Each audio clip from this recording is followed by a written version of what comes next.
Hello everyone, welcome back to my channel. This is Bhawna Sati और आज इस वीडियो में हम बात करने वाले हैं प्लेसेंटा के बारे में। Everything about placenta. प्लेसेंटा एक बहुत कॉमन वर्ड है जो प्रेगनेंसी में आप सुनते ही होंगे। इस वर्ड को सुनते ही आपके माइंड में हज़ार तरीके के क्वेश्चंस आ जाते होंगे। तो उन सारे क्वेश्चंस के आंसर आज इस वीडियो में मैं कवर करने वाली हूँ। अगर आप मेरे चैनल पर नए हैं तो प्लीज़ मेरे चैनल को सब्सक्राइब कर लीजिए और प्रेस कीजिए नोटिफिकेशन के लिए बेल आइकन, ताकि आपको अदर इन्फॉर्मेटिव वीडियोज़ के अपडेट्स मिलते रहें। चलिए स्टार्ट करते हैं आज का वीडियो। दोस्तों, फर्स्ट क्वेश्चन है प्लेसेंटा होता क्या है। तो प्लेसेंटा जो है आपकी बॉडी का एक ऑर्गन ही है जिसके थ्रू आपका बेबी आपसे कनेक्टेड रहता है। तो जो प्लेसेंटा है वो हेल्प करता है कि आपके बेबी को प्रॉपर ऑक्सीजन मिले, उसको न्यूट्रिशंस मिले, ताकि वो डेवलप हो सके, प्रॉपर उसकी ग्रोथ हो सके। और यही हेल्प करता है कि आपके बेबी की बॉडी में जो भी वेस्टेज हैं या जो भी उसके ब्लड में वेस्टेज बन रहे हैं वो उसको रिमूव कर सके। तो ये आप एक माध्यम है बेसिकली जो माँ को बच्चे से कनेक्ट करता है। प्लेसेंटा आपकी बॉडी में आता कैसे है?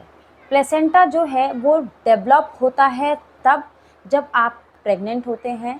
जब फर्टिलाइज एग आपके यूट्रस में आता है तो वो यूट्रस में किसी न किसी वॉल, कहीं भी यूट्रस की वॉल पे चिपक जाता है और वहाँ वो डेवलप होता है। उसी से ही बच्चा आपका कनेक्टेड रहता है। दोस्तों, मेडिकली 4 तरीके के प्लेसेंटा होते हैं: एंटीरियर, पोस्टीरियर, लो लाइंग और फंडल। तो ये 4 तरीके के प्लेसेंटा हैं। मैं आपको बताती हूँ हर एक टाइप का क्या मतलब है। फर्स्ट टाइप मैं लेती हूँ एंटीरियर। एंटीरियर मीन्स जब आपका स्टमक यानी आपका जो पेट है वो इस तरीके से बाहर की तरफ बनता है, और अगर आपका प्लेसेंटा आपकी बॉडी में, आपके बच्चादानी में इस फ्रंट वॉल की तरफ को रहता है तो उसको बोलते हैं एंटीरियर प्लेसेंटा। यानी कि वो बाहरी, आपके स्टमक की बाहरी, ये आपका स्टमक है, ये इस तरीके से झुका हुआ है, गोल होता है कर्व। अगर वो यहाँ पे जुड़ा हुआ है तो उसे बोलते हैं एंटीरियर प्लेसेंटा, पहला टाइप। दूसरा टाइप है पोस्टीरियर। पोस्टीरियर में ये आपका स्टमक यानी ये आपका पेट है, ये आपकी फ्रंट वॉल है और ये आपकी बैक साइड यानी आपकी रीढ़ की हड्डी वाला एरिया है।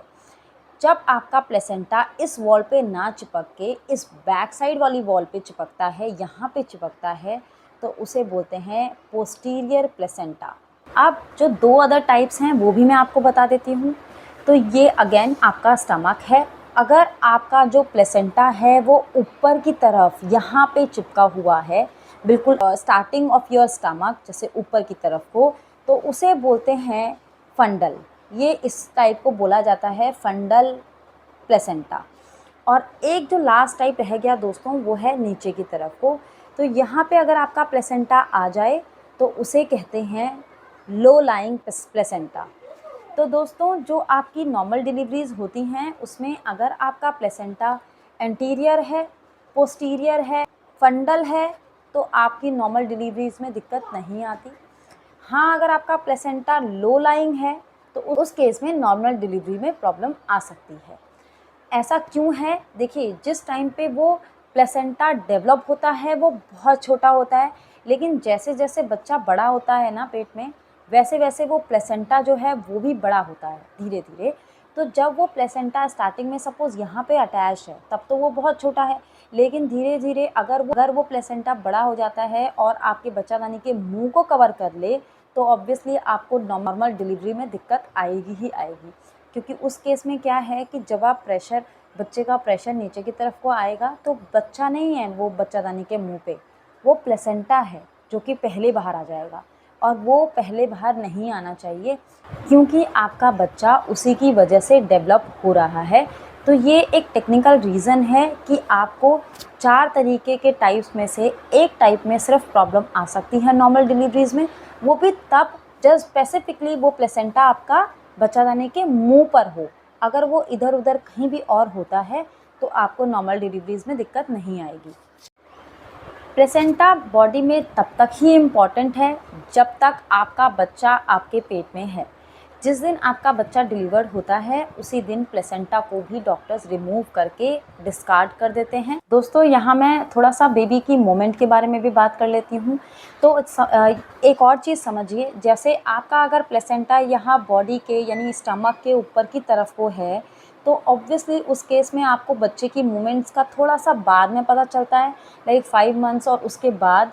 लेकिन अगर आपका प्लेसेंटा आपकी बैक साइड वाली बोन से अटैच्ड है, लाइक पीछे की तरफ को है और आपका बच्चा इस एरिया में एग्जिस्ट करता है, तो आपको बच्चे की जो मूवमेंट है वो ऑब्वियसली आपको पहले पता चल जाएंगी। तो दोस्तों ये भी एक कारण है कि कुछ लेडीज़ को बच्चे की मूवमेंट थोड़ा सा पहले पता चलने लग जाती हैं और कुछ को बाद में पता चलती हैं, क्योंकि उनकी बॉडी में प्लेसेंटा की जो पोजीशन है वो अलग अलग जगह पर एग्जिस्ट करती है। सो दोस्तों यहाँ मैं लास्ट पॉइंट भी कवर कर लेती हूँ, वो है क्या आप प्लेसेंटा की पोजीशन से बेबी का जेंडर डिसाइड कर सकते हैं। तो इसे लोग किस तरीके से बताते हैं मैं आपको बताती हूँ। लोग बोलते हैं कि अगर आपका प्लेसेंटा इंटीरियर यानी कि आपकी पेट की बाहर वाली वॉल पे अटैच्ड है तो उस केस में आपको बेबी गर्ल होने वाली है, और अगर वो बैक साइड की वॉल पे अटैच्ड है तो आपको बेबी बॉय होने वाला है। लोग इसे मोमेंट्स पे भी काउंट करते हैं और वो इसी तरीके से काउंट करते हैं। अब अगर प्लेसेंटा यहाँ पर एग्जिस्ट करता है तो आपको मोमेंट कम आएंगी, इसका मतलब बेबी गर्ल होने वाली है तो मोमेंट कम होंगी। और अगर यहाँ पे प्लेसेंटा एग्जिस्ट करता है तो आपको मोमेंट जल्दी आएंगी, क्योंकि वो बेबी ऊपर है और वो मूव करेगा तो आपको ऑफकोर्स फील होगा उस चीज़ का। लेकिन ये साइंटिफिकली कहीं पे भी लिखा नहीं हुआ कि आप बेबी का जेंडर प्लेसेंटा के बेसिस पे डिसाइड कर सकते हैं। और मेरे केस में तो एक एक्सपीरियंस है मेरा, लाइक मेरा जो प्लेसेंटा है वो पोस्टीरियर था। मेरी घर में मेरी देवरानी को भी बेटा ही है, उसका जो प्लेसेंटा है वो एंटीरियर है और हम दोनों को ही बेबी बॉय हैं। तो ये कहीं से भी कहीं भी ये बात सच नहीं है कि आप बेबी के जेंडर को डिसाइड कर सकते हैं प्लेसेंटा की पोजीशन से। बट फिर भी मैं आपको अपनी अल्ट्रासाउंड रिपोर्ट दिखा देती हूँ। मेरे केस में जो प्लेसेंटा था वो पोस्टीरियर था, मैं आपको दिखा देती हूँ।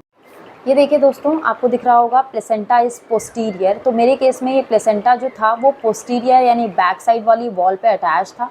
दोस्तों मेरा इस वीडियो को बनाने का जो पर्पस है वो आपको जेंडर प्रेडिक्शंस करवाना बिल्कुल नहीं है। हाँ, पेरेंट्स के मन में कहीं ना कहीं इस चीज़ को लेके क्यूरियोसिटी होती है कि बेबी बॉय होने वाला है या बेबी गर्ल होने वाली है। हमारे मन में भी थी, क्योंकि चाहे फर्स्ट बेबी हो चाहे सेकंड बेबी हो, बेबी बेबी है, आपको हमेशा ये चीज़ एक्साइटमेंट में रहती ही है कि बेबी बॉय होने वाला है या बेबी गर्ल होने वाली है, क्योंकि उसके अकॉर्डिंग चीज़ें बहुत सारी प्लान होती हैं, लाइक कपड़े और रूम्स की डेकोरेशन, अगर लोग रूम डेकोरेट करते हैं तो मैं इस वीडियो को जेंडर प्रेडिक्शंस करने के लिए बिल्कुल नहीं बना रही हूँ। मैं जस्ट आपको थोड़ा सा इन्फॉर्मेशन दे रही हूँ सिंपल शब्दों में, ताकि आपको समझ में आए कि जो ये प्लेसेंटा वर्ड आप सुनते हैं इसका क्या रिलेवेंस है, क्या होता है, कितने टाइप का होता है। अगर वो आपकी अल्ट्रासाउंड रिपोर्ट में कहीं पे लिखा हुआ है कि प्लेसेंटा एंटीरियर है या पोस्टीरियर है तो आप उसको कनेक्ट कर सकें इस इन्फॉर्मेशन के थ्रू। मैं उम्मीद करती हूँ कि ये वीडियो आप लोगों के लिए हेल्पफुल रहा होगा। अगर ऐसा है तो प्लीज़ इसे शेयर कीजिए अपने फ्रेंड्स के साथ, और ज़रूर मेरे चैनल को सब्सक्राइब कर लीजिए और मुझे सपोर्ट कीजिए। मैं मिलती हूँ नेक्स्ट वीडियो में, तब तक के लिए बाय बाय।